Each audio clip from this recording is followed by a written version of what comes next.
Bien, pues hoy nos vamos a sumergir en unos materiales que me han parecido fascinantes sobre lengua y, bueno, sobre comunicación. Mm, Son en esencia unos apuntes de un máster para futuros profesores, sí, pero lo interesante de verdad es el viaje que proponen, porque te obligan a desmontar por completo la idea que solemos tener sobre qué es aprender un idioma y sobre qué es comunicarse, que no es poca cosa. y sobre qué significa comunicarse de verdad. Exacto. Es un recorrido fantástico, la verdad. Empieza con una visión casi industrial del aprendizaje, muy mecánica, ¿Sí? y acaba en un lugar que es profundamente humano, mucho más complejo. Vale. La misión que nos planteamos es, pues, desgranar un poco esa evolución, porque las herramientas que se ven ahí no sirven solo para un aula, No, claro. nos sirven a todos para entendernos un poco mejor en el día a día. Pues me apunto a ese viaje. Vamos a desglosar esto, porque el punto de partida es un cambio de paradigma total. Total. Pasamos de la idea de aprender, pues casi como loros, a entender que aprender es construir. Eso es. Los materiales arrancan con una imagen que seguro que a muchos les suena, ¿no? La de estar en clase repitiendo frases una y otra vez. Sí, el clásico repeat after me. Exacto. Se basaba en una corriente llamada conductismo, que fue la norma allá por los años 50. La idea, si no me equivoco, era que aprender un idioma era como entrenar a un animal, ¿no? Sí. Crear buenos hábitos. Esa analogía es bastante acertada, la verdad. El conductismo veía la mente como una especie de caja negra. Una caja negra. Sí, a la que no se podía acceder. Lo único que podíamos observar era la conducta. Lo de fuera. Justo. Por tanto, el aprendizaje era un proceso muy mecánico, de estímulo, respuesta, refuerzo. El ejemplo de Pavlov. El clásico, Pavlov y sus perros. Suena la campana, que es el estímulo, el perro saliva, la respuesta. En clase era lo mismo. El profesor decía, "This is a table", el alumno repetía y el profesor decía, "Very good". El refuerzo. Exacto. El estudiante era un recipiente pasivo que se iba llenando. Pero claro, ese modelo de estudiante como una especie de grabadora a mí me parece muy limitado. ¿Lo es? Ignora por completo la creatividad, los errores, la intuición. ¿En qué momento empezamos a interesarnos por lo que ocurre dentro de esa caja negra? Ahí está la clave de todo. La revolución llega con el cognitivismo, Vale, que precisamente lo que hace es atreverse a abrir esa caja y poner el foco en los procesos mentales. la memoria, la memoria, la atención, cómo resolvemos problemas. El estudiante deja de ser un receptor pasivo y se convierte en el arquitecto activo de su propio conocimiento. Me gusta esa idea del arquitecto. Es que es eso. El profesor ya no llena un recipiente, ahora actúa como un guía, como un facilitador para esa construcción. Vale, y si la mente es la protagonista, supongo que no habrá una única teoría sobre cómo funciona. Los apuntes destacan varias ideas, ¿verdad? Efectivamente, y son fascinantes.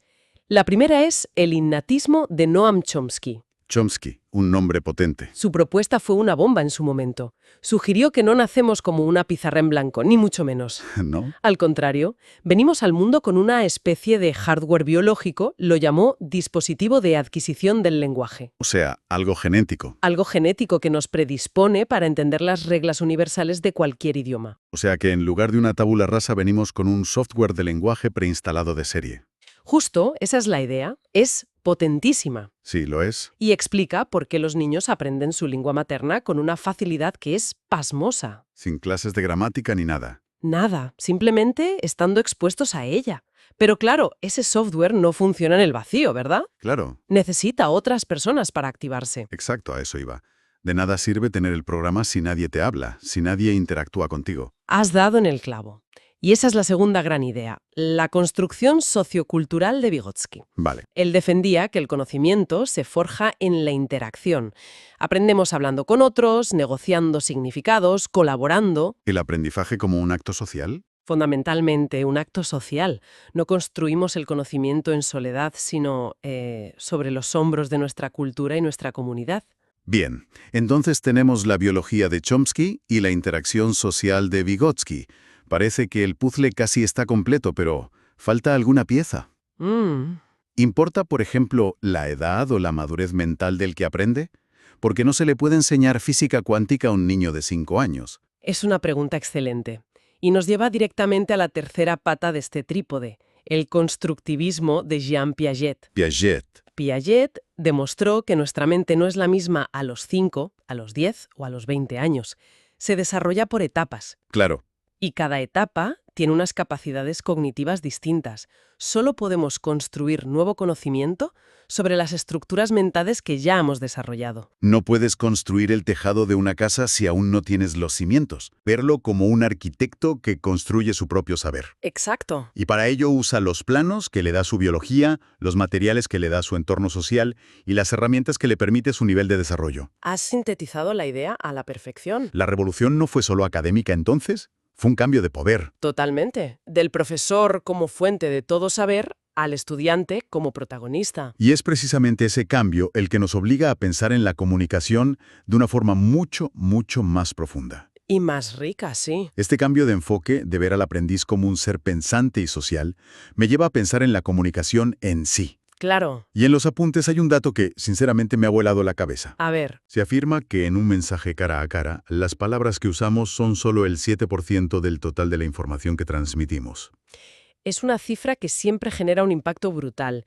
Proviene de unos estudios muy famosos que analizaron cómo comunicamos emociones y actitudes. ¿Y la conclusión fue esa? Sí, el 93% restante del mensaje no está en las palabras. ¿El 93? El 93 se divide entre la voz, el tono, el ritmo, el volumen, que se lleva un 38%, Un 38. y el lenguaje corporal, nuestros gestos, posturas, la mirada, que se lleva la palma, con un 55%. Un momento, frena. Solo un 7%. Me parece increíblemente bajo. ¿Lo es? ¿Me estás diciendo que todo el esfuerzo que ponemos en elegir las palabras adecuadas, en construir una frase elocuente, es la parte más pequeña del pastel? Pues sí. Significa que el orador más brillante podría ser completamente malinterpretado si su tono de voz o su cuerpo dicen lo contrario. Exactamente eso. Piensa en la ironía. Vale. La frase «¿Qué día tan maravilloso?» puede significar justo eso si la dices sonriendo, mirando al sol. O puede significar todo lo contrario si la dices con un suspiro, mirando a la lluvia a través de la ventana. Las palabras son las mismas. Son idénticas, pero el 93% no verbal ha invertido completamente su significado. Es verdad. Básicamente, el manual de instrucciones del mensaje no está en el diccionario. No está en el diccionario. Los materiales para analizar ese 93% lo desglosan en varias disciplinas con nombres un poco técnicos: paralingüística, kinesia y proxémica. Sí, suenan un poco a ciencia, pero son muy intuitivas. A ver, desgrana esto un poco. Claro, la paralingüística es el estudio de ese 38% que corresponde a la voz. No se fija en qué dices, sino en cómo lo dices. El tono, por ejemplo. El tono, que puede delatar alegría, tristeza, nerviosismo. El ritmo, si hablamos atropelladamente o con pausas. El volumen, si susurramos un secreto o gritamos una advertencia. E incluso los silencios. Me quiero detener en los silencios. Son una herramienta de comunicación potentísima. Muchísimo. Un silencio en una conversación puede significar de todo: que estás pensando, que estás incómodo, que cedes la palabra, que estás enfadado. Totalmente. Un silencio bien gestionado puede comunicar más que 100 palabras. Sin duda. Luego tenemos la kinesia, que analiza ese 55% del cuerpo. El lenguaje corporal. Eso es. Y es un campo inmenso. La expresión facial, la mirada y el contacto visual, la postura, si estamos abiertos y relajados o cerrados y tensos, y los gestos que hacemos con las manos. Para enfatizar, señalar. O describir algo, sí. Y la última, la proxémica, que estudia el uso del espacio personal. Esta me parece la más curiosa porque a menudo es totalmente inconsciente. Sí. Pero la notamos al instante cuando alguien la rompe. Lo es, y además tiene un componente cultural enorme.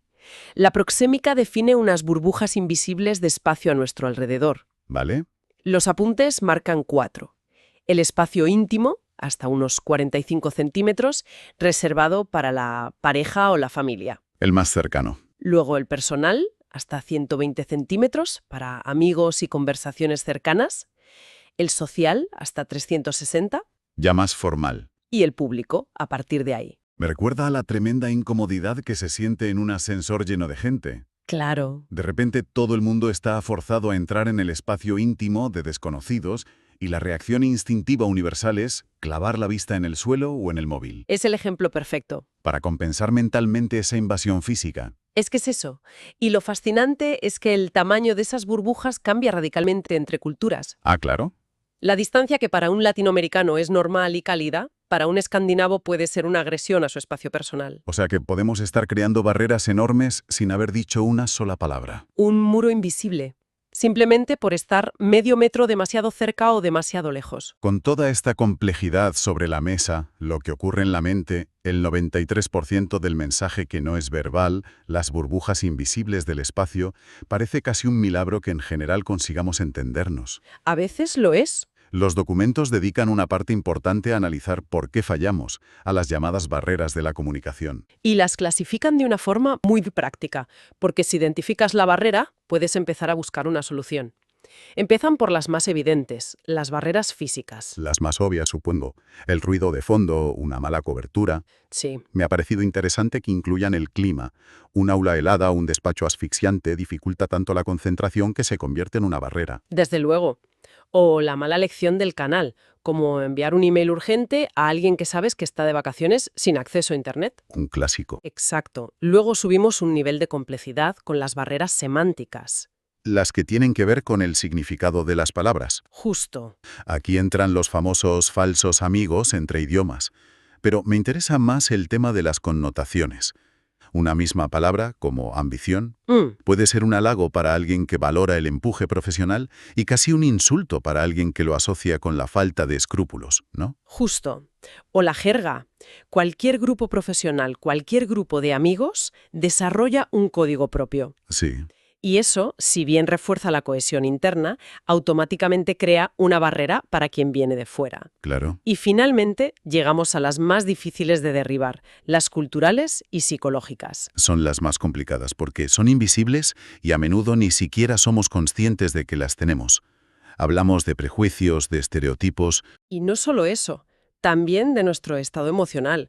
Intentar tener una conversación racional cuando estás secuestrado por el enfado o por el miedo es Imposible. prácticamente imposible.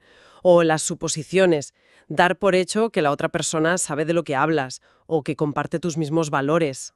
Y las jerarquías. Y, por supuesto, las diferencias de estatus o jerarquía. No nos expresamos igual ante un jefe que ante un igual. Hay un ejemplo en los textos que lo ilustra a la perfección, porque conecta estas barreras con la importancia del contexto y del 93% no verbal. El de la frase, ¿no? Sí.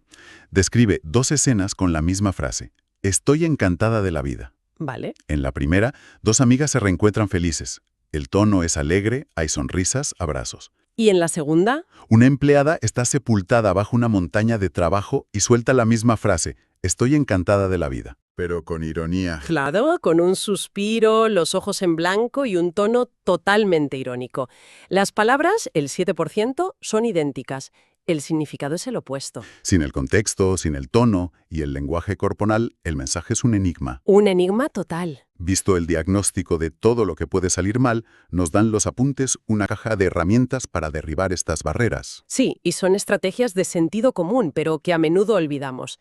Proponen cosas como controlar la calidad del mensaje. Ser claro, adaptarte. Ser claro y adaptarlo a tu interlocutor. Practicar la escucha activa, que no es solo oír, es mostrar con todo tu cuerpo que te esfuerzas por comprender. Y la coherencia. Y buscar la coherencia entre lo que dices y lo que haces. Si dices, estoy tranquilo mientras tamborileas con los dedos y mueves la pierna sin parar, El mensaje que llega es el contrario. el mensaje que llega es de nerviosismo puro.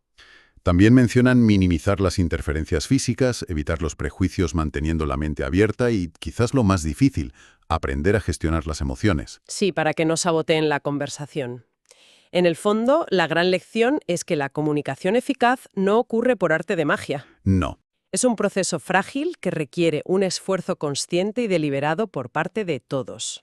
Y todo este análisis, la mente activa, la comunicación no verbal, las barreras, parece que convergen en un destino final, en los apuntes. Lo llaman el enfoque comunicativo. Es esta la gran solución a la que nos lleva todo el recorrido. Es la consecuencia lógica de todo lo anterior. Es la respuesta a esos métodos antiguos que se centraban solo en memorizar reglas gramaticales y listas de vocabulario. Vale. Este enfoque parte de una idea revolucionaria en su momento. El objetivo de aprender un idioma no es saber el idioma, es saber usarlo para comunicarse. O sea, la enseñanza misma se entiende como un acto de comunicación. Exacto. ¿Y eso cómo se traduce en la práctica? Si yo fuera un profesor que sigue este enfoque, ¿qué cambiaría en mi día a día? Pues mira, menos foco en la corrección gramatical milimétrica y más foco en el éxito comunicativo. Menos ejercicios de rellenar huecos y más. Y más actividades que simulen la vida real. Juegos de rol para pedir en un restaurante, debates para defender un punto de vista, proyectos en grupo para resolver un problema. Ah, entiendo. El idioma deja de ser un objeto de estudio y se convierte en una herramienta para hacer cosas. O sea que el éxito ya no es recitar los verbos irregulares sin fallos, sino ser capaz de entrar en una tienda y conseguir lo que necesitas. Exacto. Aunque cometas 3 errores por el camino. Has captado la esencia. Se valora la fluidez y la capacidad de negociar el significado por encima de la perfección formal. Se entiende que la comunicación es interacción social. Es creativa. Es creativa, ocurre en un contexto y siempre tiene un propósito: informar, convencer, socializar.